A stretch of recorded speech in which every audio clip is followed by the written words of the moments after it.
नमस्कार दोस्तों, कैसे हो आप सभी लोग। Fantasy talent hub YouTube channel में मैं आप सभी लोगों का स्वागत करता हूं। दोस्तों, आज की इस वीडियो में हम बात करेंगे साउथ अफ्रीका और पाकिस्तान के बीच होने वाले पहले ओडीआई मैच के बारे में। टी20 मैच में साउथ अफ्रीका ने बहुत ही गंदा खेला है और पाकिस्तान ने ठीक ठाक खेला, साथ में उनके स्पिनर्स ने काफ़ी अच्छा किया था। हाल फिलहाल की स्थिति में ये देखेंगे कि इस ओडीआई मैच के अंदर क्या साउथ अफ्रीका की टीम वैसा ही गंदा परफॉर्मेंस करने वाली है जैसा उन्होंने टी20s में किया था, या फिर कुछ फेरबदल होगा, उसके बारे में डिस्कशन कर लेंगे। और इसके बाद देखेंगे अपना टीम कॉम्बिनेशन। लेकिन अगर आप लोगों ने अभी तक हमारे इस चैनल को सब्सक्राइब नहीं किया है तो fantasy talent hub YouTube channel को कर लीजिए सब्सक्राइब। साथ ही दोस्तों बेल आइकन पर प्रेस कर दीजिएगा, जिससे कि आने वाली वीडियोस के नोटिफिकेशन आपको मिल जाएंगे। और आप लोगों के लिए एक बहुत ही कमाल का ऑफर लेकर आया हूँ इस साउथ अफ्रीका और अपने पाकिस्तान वाले मैच में ट्रेडिंग के लिए। तो अगर आप लोग ट्रेडिंग करना चाहते हो तो अभी जाकर हमारे टेलीग्राम चैनल को ज्वाइन कर लीजिए, जिसका लिंक हमने डिस्क्रिप्शन में दिया हुआ है। और साथ ही साथ ना फैंटेसी भी अगर खेलना चाहते हो स्मॉल लीग वाली, तो उसका भी जल्द ही मैंने एक बेहतर बहुत अच्छा एक उपाय निकाल लिया है, जिससे आपको फ़ायदा होगा। आप लोग बहुत कम एंट्री फीस के साथ में आप लोग स्मॉल लीग खेल पाएंगे। तो बस इंतज़ार ज़्यादा दिन नहीं रखूंगा, मैं बहुत जल्द ही आपके सामने रिवील कर दूंगा। तो टेलीग्राम ज्वाइन कर लीजिएगा, लिंक मैंने डिस्क्रिप्शन में भी दिया है और कमेंट सेक्शन में भी दिया है, जाकर जल्दी से ज्वाइन कर लो। अब हम बात कर लेते हैं इस मैच के बारे में। मैच होगा इकबाल स्टेडियम फैसलाबाद में। इस मैदान के ऊपर टोटल जो मैचेस खेले गए हैं वो है 16, जिनमें से 8 बार पहले बैटिंग करने वाली टीम ने और 8 बार ना सेकंड बैटिंग करने वाली टीम ने मैच को विन किया है। एवरेज स्कोर लगभग यहाँ पर आपको जो देखने मिलता है वो 200 से लेकर 250 के बीच का रहता है। नॉर्मली आपको ये स्कोर देखने मिला है। अगर हम पिछले कुछ मैचेस उठाकर देखेंगे तो यहाँ पे ना बांग्लादेश ने 225 बनाया था, जिम्बाब्वे ने 244 बनाया था, वेस्ट इंडीज ने 151 बनाया था और साउथ अफ्रीका ने 197 बनाया था। हालांकि ये मैच तो बहुत सालों पहले खेला गया था, तो इसको छोड़ दो। ये दो मैचेस की बात करें दोस्तों, ये भी 2008 में खेले गए थे, लेकिन ज्यादातर जो टीम्स थी ना वो छोटी टीम्स थी। और अगेंस्ट में जो टीम है ना पाकिस्तान, उस समय की पाकिस्तान है जब पाकिस्तान पीक पर थी, पाकिस्तान बहुत अच्छा खेल रही थी, क्योंकि इसी टाइम पाकिस्तान ने टी20 वर्ल्ड कप भी उठाया था, जहां तक मेरे को याद है। हालांकि हम वनडे की बात कर रहे हैं, लेकिन अगर इंजमाम उल हक खेल रहे हैं और मोहम्मद यूसुफ खेल रहे थे, तो ये तो खैर पाकिस्तान के एवरग्रीन बेहतर प्लेयर थे जो कि हमेशा अच्छा करते आए हैं। अब इन मैचेस से भी अगर हम थोड़ा बहुत अंदाजा लगाने की कोशिश करें कि ग्राउंड किस तरह से काम कर रहा है, तो आपको ये देखने मिलेगा कि ज़्यादातर विकेट स्पिनर्स निकाल रहे हैं। जैसे कि 4 विकेट यहाँ निकाले, 5 विकेट यहाँ स्पिनर को मिल गए, 5 यहाँ मिल गए और 8 विकेट यहाँ स्पिनर्स को मिल गए। पावर प्ले जो कि 10 ओवर की अगर हम बात करें तो आपको बहुत आराम से ना 50 रन के आसपास स्कोर देखने मिल सकता है। एकमात्र ये मैच था जब स्थिति गड़बड़ाई थी वेस्ट इंडीज़ की। बाकी अगर आप मैचेस देखेंगे ना तो 45 क्रॉस हुआ है और 2007-8 का क्रिकेट थोड़ा स्लो भी था। तो अगर वर्तमान क्रिकेट के हिसाब से बात करें तो लगभग 50 रन आराम से आपको पार होते हुए नजर आएंगे। तो ट्रेडिंग में ना आप बहुत आराम से 50 यस करके चल सकते हो नई गेंद के साथ में, ठीक है। और यहाँ पे स्कोर करने वाले प्लेयर कौन थे? इसमें ओपनर था, इसमें नंबर 4 का प्लेयर था, इसमें तो नंबर 7 का प्लेयर था और इसमें नंबर ग्रीम स्मिथ था जो कि टीम के लिए ओपन करते थे।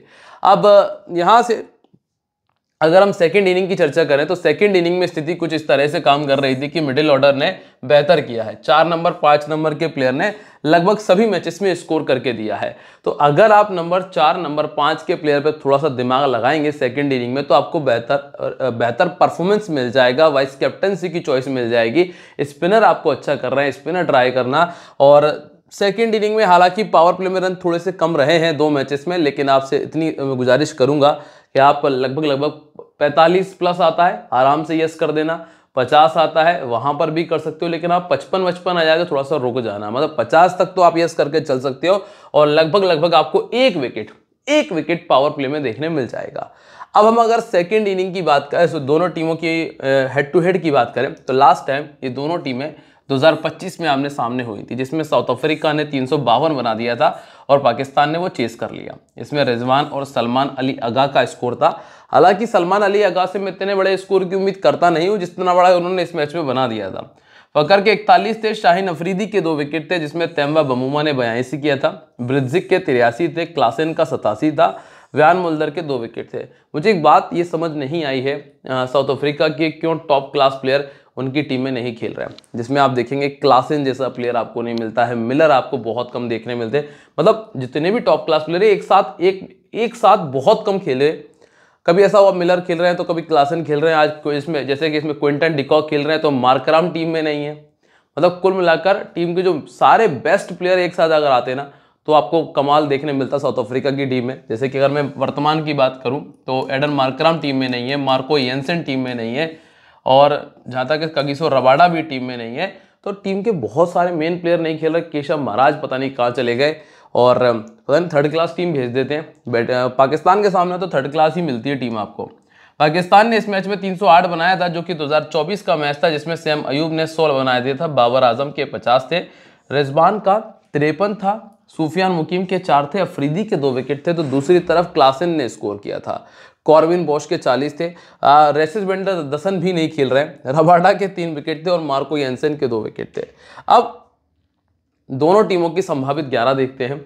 सबसे पहले चर्चा कर लेते हैं पाकिस्तान के बारे में। पाकिस्तान की तरफ से बाबर अयूब ओपन कर सकते हैं, फकर नंबर 3 खेल सकते हैं, रिजवान नंबर 4, अगा सलमान नंबर 5। पॉसिबल है कि अगा सलमान नंबर 4 आ जाए, रिजवान नंबर 5 आ जाए।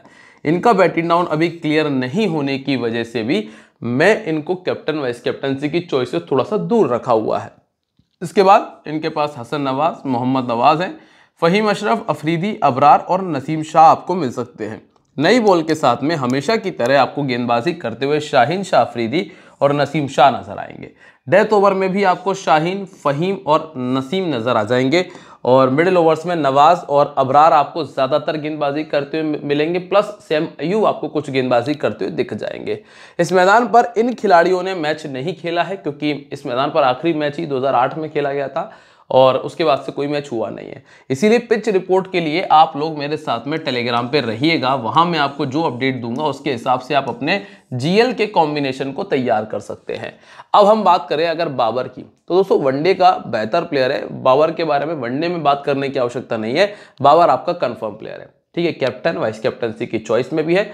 लगभग मैं अगर इनका बेकार फॉर्म मान के चलूं तो भी 25 रन, अगर थोड़ा सा अच्छा फॉर्म मान के चलूं तो लगभग 65 से 70 रन का स्कोर आप इनका देख सकते हैं। तो पहले बैटिंग करते हुए, चूंकि ज्यादातर मैचेस में अच्छा किया है, तो पहले बैटिंग करते हुए आप इनको वाइस कैप्टन बना सकते हो।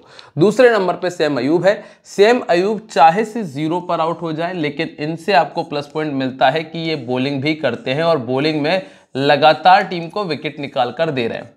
तो हाल फिलहाल की स्थिति में बॉलिंग के भरोसे आप इनको रख लीजिएगा, यह आपके लिए बेटर ऑप्शन है, चूंकि कैप्टन बना सकते हो, क्योंकि बैटिंग और लगभग मेरे हिसाब से 5 से 6 ओवर की गेंदबाजी आपको दे ही जाएंगे, इसलिए ये कैप्टनसी की प्राइम चॉइस में काउंट होते हैं। तो अयूब जो है ये टीम में बैठ जाएंगे, टीम में आ जाएंगे। इसके बाद है फकर जमान। फकर जमान को मैंने हाल फिलहाल में टीम से छोड़ा हुआ है, पर ऐसा नहीं कि अब इनको रखना नहीं है। फकर जमान ठीक ऑप्शन है, पहले बैटिंग करते हुए थोड़ा सा आप छोड़कर चल सकते हो, लेकिन सेकंड बैटिंग करते हुए ट्राई कर लेना, क्योंकि सेकंड बैटिंग करते हुए हमने एक चीज देखी कि इस मैदान पर 3 नंबर 4 नंबर के प्लेयर ने अच्छी बैटिंग की है, तो सेकंड बैटिंग में आपके लिए फायदेमंद हो सकते हैं।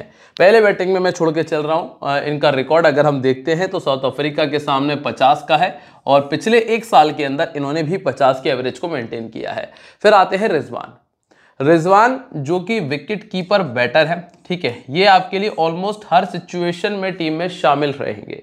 हर सिचुएशन से मतलब हर सिचुएशन में लगभग क्योंकि एक तो लगभग 2 कैचेस बहुत आराम से आपको देखने मिल जाते हैं विकेट कीपर पे, बहुत ही ज़्यादा ईजी हो जाता है कि आपको 2 कैच देखने मिल ही जाते हैं। तो कैचेस के जो पॉइंट्स हैं वो आपके पास आ गए हैं, प्लस अब बच रही बल्लेबाजी में स्थिति यह है कि ये वैसे तो पिछले कुछ समय से क्रिकेट से दूर रहे, लेकिन फिर भी हाँ 25 से 30 रन बहुत नॉर्मल है इनके लिए। थोड़ा सा अच्छा करेंगे तो ये भी 50 बना के जाएंगे, इसलिए रिजवान मेरी टीम में। अगर मैं टॉप 4 में से प्लेयर्स छोड़ने और लेने की बात करूं ना, तो स्थिति ये बनती है कि सबसे पहले तो अगर हम बाबर और अयूब की बात करें, सैम अयूब की, तो बाबर थोड़ी ज्यादा टीम्स में लिए जा सकते हैं और अयूब को थोड़ी ज्यादा टीमों में छोड़ा जा सकता है फकर जमान के मुकाबले। तो कुल मिलाकर मैं आपको यह एक कॉमन सी बात बता देता हूं जो आपके काम आएगी, वो ये है कि बाबर प्लस सैम अयूब प्लस फकर जमान, इन 3 में से आपको 2 प्लेयर लेने हैं। अब वो 2 प्लेयर आप चाहे तो बाबर और फकर कर सकते हो, बाबर और सैम कर सकते हो, सैम और फकर कर सकते हो, तो ये आप कर सकते हो। लेकिन 3 में से 2 प्लेयर लेके चलेंगे हम, 1 प्लेयर को हम छोड़ देंगे, ठीक है। तो यहां ना ये तय करना कुछ इस तरीके से डिपेंड करेगा कि पहले बैटिंग में कौन अच्छा कर सकता है। हमें पता है कि पहले बैटिंग में फकर थोड़ा सा फंसे हैं, इसलिए पहले बैटिंग के हिसाब से फकर को छोड़कर सैम और बाबर पे थोड़ा दिमाग ज्यादा लगाया जा सकता है। हालांकि सैम को भी पहली इनिंग में दिक्कत आई है कुछ मैचेस में, तो सैम के पर बाबर हमारे एक तरह से कंफर्म रहे, इन दोनों में से ही आपको एक को चूज करना पड़ेगा। अब ये तो दोस्तों थोड़ा सा डिपेंड कर भी जाएगा लक के ऊपर, रिजवान हमारी ज्यादा टीमों में है, ठीक है। इसके बाद आते हैं अगर सलमान की तरफ। अगर सलमान का रिकॉर्ड साउथ अफ्रीका के सामने तो बड़ा ही कमाल का है, क्योंकि 4 मैचेस में 2 बड़े स्कोर इन्होंने बनाए हैं। लेकिन अगर मैं इनका पिछला 1 से 1.5 साल देखूं तो वो इतना अच्छा गया नहीं। पहले बैटिंग करते भी उतना अच्छा नहीं है, सेकंड करते भी उतना अच्छा नहीं है, लेकिन हाँ ये वनडे मैचेस में कुछ ओवर की गेंदबाजी कर लेते हैं। पर फिर भी इक्का दुक्का टीम से ज़्यादा नहीं रखूंगा इनको मैं, ये मेरी टीम से ज़्यादातर बाहर ही रहेंगे। लेफ्ट आर्म मीडियम इनको दिक्कत देता है, सामने वाली टीम पे नांद्रे बर्गर है, इस तरह की गेंदबाजी कर लेते हैं वो। फिर इसके बाद हसन नवाज, इनको छोड़ ही दीजिए, ये तो सिर्फ पावर हिटर के तौर पे लास्ट में आएंगे। फिर इसके बाद मोहम्मद नवाज। मोहम्मद नवाज आपको रिसेंटली बहुत ही कमाल की गेंदबाजी करके दे रहा है, तो ये आपके लिए एज अ बॉलर बेहतर ऑप्शन है। मोहम्मद नवाज लगभग 1 से लेकर 2 विकेट एवरेज है जो आपको निकाल कर दे जाएंगे, और अगर बैटिंग आ जाए तो 15-20 रन नॉर्मल में बना देते हैं। राइट आर्म मीडियम इनको दिक्कत देता है, कॉर्बिन बोश है, लिजार्ड विलियम्स, एनगिडी सब यहाँ पर मौजूद हैं। इसके बाद ना फ़हीम अशरफ है। फ़हीम अशरफ को वनडे क्रिकेट में आपको ज़्यादा तवज्जो देने की आवश्यकता नहीं है, क्योंकि ये T20 में इसलिए चल जाते हैं क्योंकि ये थोड़ा वेरिएशन का ज़्यादा इस्तेमाल करते हैं। इसके बाद है शाहीन शाह अफरीदी। अगर टीम पहले बॉलिंग कर रही है तो शाहीन को छोड़ना बेवकूफ़ी जैसा है, क्योंकि एक तो पावर प्ले प्लस आपको डेथ ओवर में भी नजर आते हैं। सेकंड इनिंग में फिर भी ऐसा रिकॉर्ड है कि 2 विकेट इनका एवरेज है, 16 दूनी 32 के हिसाब से भी चलोगे तो डबल विकेट भी नहीं बैठ रहा है, 18-36 या डबल से ज़्यादा विकेट बैठ रहा है। मतलब सेकंड इनिंग में छोड़ा जा सकता है। अगर आप जैसे कई बार हम रिस्क लेते हैं, तो रिस्क लेने की स्थिति कुछ ऐसी होनी चाहिए कि सेकंड इनिंग में छोड़ सकते हो, पहली इनिंग में मत छोड़िएगा, ठीक है। इसके बाद अगला नाम आपको मिलता है अबरार का, जिन्होंने पहली इनिंग में 6 में 11 और सेकंड इनिंग में 5 में 7 विकेट निकाले। इनका सिलेक्शन डिपेंड करेगा पिच के ऊपर। अगर टर्निंग ट्रैक है, वैसे नॉर्मल में चांसेस अच्छे हैं कि टर्निंग मिल जाएगा ट्रैक, तो रखा जा सकता है। अगर टर्निंग ना हुआ, फुली बैटिंग विकेट हुआ, तो फिर हम सोचेंगे कि ना रखें तो बेहतर है। इसके बाद है नसीम शाह। नसीम शाह 29 इनिंग 55 विकेट इनके पास है। इनका रिकॉर्ड पहली इनिंग में बहुत ज़बरदस्त है, सेकंड इनिंग में भी ठीक ठाक है, तो ये वनडे के हिसाब से इनका रिकॉर्ड अच्छा है और साउथ अफ्रीका के सामने पहले विकेट निकाले हैं। चूंकि अभी आप लोगों ने T20 में इनको ज़्यादा नहीं रखा होगा, लेकिन वनडे में आपको इनको रखना पड़ सकता है। अब हम बात कर लेते हैं साउथ अफ्रीका के बारे में। साउथ अफ्रीका की तरफ से ना Quinton Breetzke, Tony Lhuandre Pretorius, Brevis D Ferreira, George Linde, Corbin Bosch भी फॉर्च्यून तक इनके पास में ठीक ठाक बल्लेबाजी मौजूद है, ठीक है। सिर्फ lizard Williams oblique Nandre Burger खेलेंगे, ध्यान रखिएगा, इनमें से कोई एक मिलेगा, या लुंगी एनगिडी आपको मिल जाने वाले हैं, ठीक है। अब हम अगर इनके रिकॉर्ड्स की चर्चा कर लें कि किसका रिकॉर्ड कितना बेहतर है, तो मैं आपको बताऊं, सबसे पहले नाम मिलता है क्विंटन का। क्विंटन ने रिसेंटली सिर्फ 5 बड़े स्कोर बनाए हैं। कितने बड़े स्कोर बनाए हैं? सिर्फ 5 बड़े स्कोर। कितने मैचेस में? लगभग 20 मैचेस में। 150 बनाने के लिए इन्होंने 4 मैचेस का इस्तेमाल किया है, ठीक है। पर इतना ध्यान रखना, जिस मैच में चले हैं उस मैच में 100 ही बनाया है, 50 वाली कहानी नहीं है। या तो आउट हुए हैं 15-20 पे, और अगर स्कोर आया है तो फिर वो 100 प्लस गया है। तो ये चीज ध्यान रखना कि अगर टीम में रख रहे हो, बड़े स्कोर के दिमाग में रखे हो, तो फिर कैप्टन, वाइस कैप्टन, नहीं तो मत रखो, कोई आवश्यकता नहीं पड़ेगी, ठीक है। नंबर 2, और खास तौर से पहले बैटिंग करते हुए, सेकंड बैटिंग करते हुए बहुत ज्यादा फ्लॉप रहे हैं, सेकंड बैटिंग करते हुए छोड़ सकते हो। ब्रिजिक की अगर हम बात करें तो दोस्तों इन्होंने 6 मैचेस में 5 बड़े स्कोर बनाए हैं। तो अब आप तय कर लेना कि ब्रिजिक के बारे में आपका क्या विचार है। 5 बड़े स्कोर सिर्फ 6 मैचेस में, हालांकि 100 नहीं है, लेकिन फिर भी 50 मतलब सीधा सीधा ड्रीम टीम में जगह। इसके बाद है टोनी डी जॉर्जी। इन्होंने 16 मैचेस में 250 बनाए हैं, ठीक है, 2 बड़े स्कोर बनाए हैं। हाल फिलहाल में स्थिति यह है कि मैंने इन पर रिस्क लिया है, क्योंकि रिसेंटली जो इन्होंने मैचेस खेला था, पहला मैच जो पहला T20 था उसमें इन्होंने 33 का स्कोर किया था और बेहतर तरीके से किया था। इसीलिए जॉर्जी को मैंने रखने का विचार किया है। लेकिन हाँ, अगर आप रिस्क नहीं लेना चाहते हो तो क्विंटन को ही रख लीजिएगा। अब क्विंटन को छोड़ने के पीछे मेरा ऐसा कोई खास लॉजिक नहीं, तब बात इतनी सी थी कि पावर प्ले में 1 विकेट एक्सपेक्ट कर रहा हूँ, ब्रिज्जिक का रिकॉर्ड बहुत अच्छा चल रहा है, तो ब्रिज्जिक को छोड़ के मैंने क्विंटन को छोड़ दिया। अब इतने सा ही मैंने दिमाग लगाया है, बाकी अगर आप रखना चाहें तो रख सकते हैं। इनको लेग स्पिन दिक्कत करती है, ऑर्थोडॉक्स भी करती है, और ये दोनों बॉलर यहाँ पे हैं। इसके बाद प्रेटोरियस ने 14 मैचेस में ना 5 बड़े स्कोर किए हैं लिस्ट ए क्रिकेट में। अब लिस्ट ए की तो बात छोड़ ही दो, क्योंकि अंतर्राष्ट्रीय में थोड़ा सा फंसे हैं ये, क्योंकि मैंने तो इनको उसमें भी देखा था, साउथ अफ्रीका T20 में बहुत कमाल की बैटिंग कर रहे थे, हर मैच में 50 बना रहे थे, हर मैच में बड़े स्कोर किए थे। लेकिन यहाँ ना वनडे अंतर्राष्ट्रीय, तो कुल मिला के अंतर्राष्ट्रीय मैचेस में दिक्कत आई है। डिवॉल्ड ब्रेविस 6 मैचेस में 110 है दोस्तों, यहाँ तो थोड़ा सा लिया जा सकता है इनको। डी फेरारिया, इनके पास में 20 मैचेस में 5 बड़े स्कोर हैं, हालांकि 4 50 और 100 किया है, और 10 पारी में 9 विकेट हैं। अगर आप ब्रेविस नहीं रख रहे हैं, प्रेटोरियस नहीं रख रहे हैं, तो फिर आपको फेरारिया पे आना पड़ेगा। अगर आप कोलैप्स ढूंढ रहे हैं साउथ अफ्रीका की टीम में, तो अगर आप कोलैप्स नहीं ढूंढ रहे हैं तो फिर आप ब्रेविस पे रुक सकते हो। इसके बाद आता है जॉर्जी लिंडे। ये बॉलिंग के लिए आपको इनको रखना पड़ेगा, रिसेंटली अच्छी बॉलिंग की है और बैटिंग भी ठीक ठाक चल रही है। कॉर्बिन बॉश भी बॉलिंग और बैटिंग दोनों ठीक ठाक कर लेते हैं, तो इनको भी रख लेना, क्योंकि आपको डबल बेनिफिट मिल जाएगा। अगर कहीं साउथ अफ्रीका जल्दी विकेट देती है तो आपको इनसे कुछ रन मिल जाएंगे जो आपको फायदेमंद हो सकते हैं। बी फॉर्च्यून 12 इनिंग 16 विकेट इनके पास है। हाल फिलहाल में मैं इनको अवॉइड कर रहा हूँ, और क्योंकि अभी यहाँ पे ना नांद्रे बर्गर के भी चांसेस हैं। 7 इनिंग 16 विकेट इनके पास है। पहले बॉलिंग करते हुए 3 मैच है, सेकंड करते हुए 4 में 10। ये खेलते हैं तो ये जगह बनाएंगे, ठीक। और लुंगी एनगीडी 31 में 45 है एक, और लुंगी एनगीडी थोड़े से आउट ऑफ फॉर्म चल रहे हैं, तो लुंगी एनगीडी में मेरा उतना दिमाग है नहीं। अब कैप्टन वाइस कैप्टनसी में ना सैम अयूब और बाबर आजम मेरी प्राइम चॉइस है। लिंडे को मैंने इसलिए रखा हुआ है क्योंकि लिंडे क्योंकि बॉलिंग कर रहे हैं, आपको लगभग पूरे 10 ओवर देंगे, और अगर 30 रन बना गए तो फायदा देंगे। रिसेंटली हमने देखा T20 क्रिकेट में इनको विकेट मिले हैं, 2-2 3-3 विकेट निकाले, प्लस इन्होंने रन भी दिए बनाए हैं, तो ये आपके लिए इसलिए फायदेमंद हो सकते हैं। बाकी क्विंटन डिकॉक एक अच्छा ऑप्शन है, ब्रिज्जिक है, MD नवाज है, और डिवॉल्ड ब्रेविस है। डिवॉल्ड ब्रेविस तो एक अनएक्सपेक्टेड प्लेयर है, कुछ भी खतरनाक कर जाए नहीं करे वाली स्थिति है। रिजवान विकेट कीपर में बेहतर चॉइस है, ठीक है। इसके बाद बाबर हमारे वाइस कैप्टन है। ब्रिज्जिक और ब्रेविस को मैंने रखा है।